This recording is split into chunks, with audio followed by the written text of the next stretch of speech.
grupong Benny kinukumpara kay Catherine Bernardo dahil nagtrending sila na nasa airport na nakatakip ang buo nilang katawan para maiwasan yung mga fans, at dito bumilib nga ang mga netizen kay Catherine Bernardo dahil itong si Catherine sinugod ng mga fans sa airport na wala man lang katakip-takip yung mukha, as in hindi siya takot na makita siyang nasa airport kasi itong si Catherine babiyahin na siya papuntang Canada.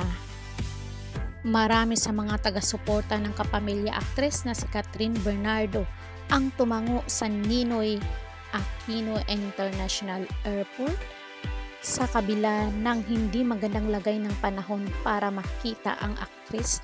Tutungo kasi ang aktres papuntang Canada para sa shooting nila ni Alden Richard na Hello Love Again. Sa kabila ng masungit na panahon ay makikitang tudong ngiti pa rin si Catherine sa mga fans na sinadya siya sa airport. Ito yung maganda, hindi magtatakip ka para iwasan yung mga fans, kaya nababash itong grupo ng Benny.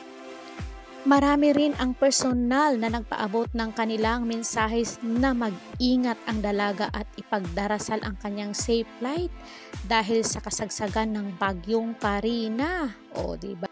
Ingat po tayong nandito ngayon sa Luzon kasi binahao ang buong Luzon. Sa ibinahaging ulat ng ABS-CBN News, makikitang simple lang ang get up ni Catherine, nakapusod ang buhok nito at tila wala o light lang ang make-up. Marami naman sa mga netizen ang hindi maiwasang makumpara ang dalaga sa sumisikat na Nation P-pop group na Benny.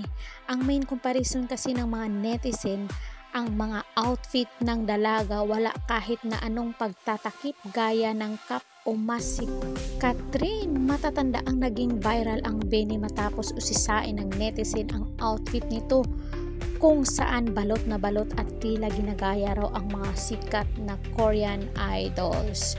Siyempre, ito nga si Catherine, super sikat pero di man lang nagmas or itago ang katauhan niya. Pero ang Benny, hahaha, ayaw ko mag-talk saad ng isang netizen.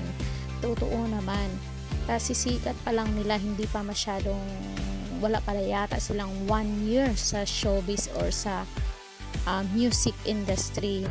Ganyan na sila, habang ito ay si Catherine bata pa lang.